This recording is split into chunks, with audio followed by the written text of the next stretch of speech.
if you're atheist, what do you think created the world? Well, I can take this if you don't mind, Eric. We can take turns, buddy. You go first. Okay. I feel that the term "I don't know" is underrated. I think that we should get real comfortable with that. I think we have a real clear idea of what happened. But even if we didn't, that's irrelevant. I don't know is an acceptable answer to this question, even if there wasn't, or even if there was an explanation. What do you think, Eric? I absolutely agree, and I would just want to build upon that. And that is, so, Douglas, do you think atheists have, like, what do you think an atheist is, first off? Someone who rejects the proposition that God exists. Okay, perfect. What does that have to say about the instantiation of the universe or the world? That means that if there is no thinking agent that created this world or supervising it, there's really no point to anything. Like, for instance, what is the point? Whoa, hold on. Whoa. Okay. Hold on. We're branching off into a whole bunch of different things, and all of those things I would love to talk about, but we got to pick one. So let's stick with the who created the universe, because is there purpose is a wonderful conversation, but it is a long one to have, and you're welcome to call back for that one. So rejecting the God claim, right? That's what an atheist is. You nailed that perfectly. So the God claim, right? The claim that you're making is that your God poofed everything into existence, right? That is correct. Okay. Can I poof anything into existence? No. Can you poof anything into existence? I cannot, no. No. Okay. So you're saying that there's a being that you can't see, smell, taste, touch, or know, that poofed everything into existence. You can't prove it, but we got to believe you. And for some reason, we need to believe that more than saying, I don't know. I think you have a huge burden of proof there. You need to actually show us that, number one, that's possible. And then number two, that's the probable answer. But to say, what do you think created it, is shifting that burden, because it's trying to say, well, at least I have an answer. And saying at least I have an answer is not good enough, because I'd rather not know and be encouraged to explore than pretend to know and stop. Can I ask you a question? If you did explore and you found that it was God, would you accept it? Well, yeah. Okay. Now, if we wouldn't accept it as truth, but we wouldn't necessarily. I can't speak for Eric, but I wouldn't worship God, because not the God of the Bible as described seems kind of monstrous to me. But that's, again, a separate conversation. I think we would accept anything if there was evidence for it, right? And you got to follow that evidence.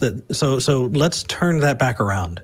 We had a caller. His name was Antangelo, who is not allowed to call Talk Heathen anymore, because he said that he could never, ever stop believing. And the only way to stop him from, the only way that he could be convinced otherwise is to bring him the bones of Christ.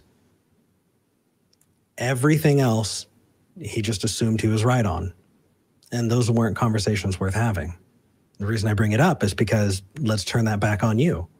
If you were to explore those supernatural God claims and find that there was a naturalistic explanation that better explained them, would you be willing to put down your God belief? Yes. Yes. That's fantastic. So, are you exploring it? What have you done to investigate it? Because that sounds like the most important question you'd ever want to ask or have the answer to. Well, I've been studying different books and watching shows like this one. Cheers. Good. So as far as if somebody says, well, what created the universe? Can you see how that's kind of a non sequitur? It doesn't really get us anywhere. You know what I mean? I understand. Yeah. Go ahead. I just want to know, because I don't know, because when I see the world and how complex it is, I wonder if there really is a thinking being behind this.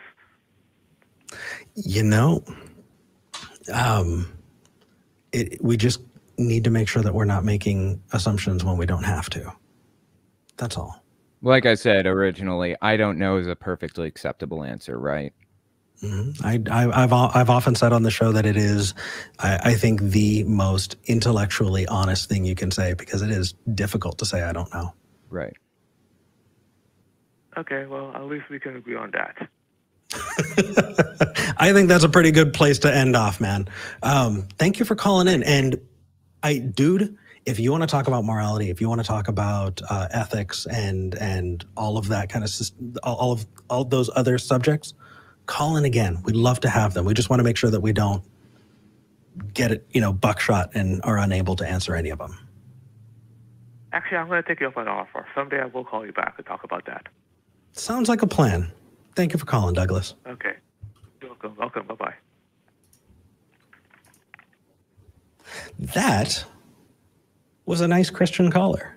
It was. Yeah. It sounds like they are intellectually honest and looking for the facts and the truth, right? Yeah. And what's funny is I have such a visceral reaction to something like, well, where do you think it came from? Because when I've engaged in that kind of conversation, it's always been hostile. Yeah. And so when he first started talking, my first response was my hackles kind of went up a little bit. And no. Did not play out that way. No, it didn't. I think it was pretty good.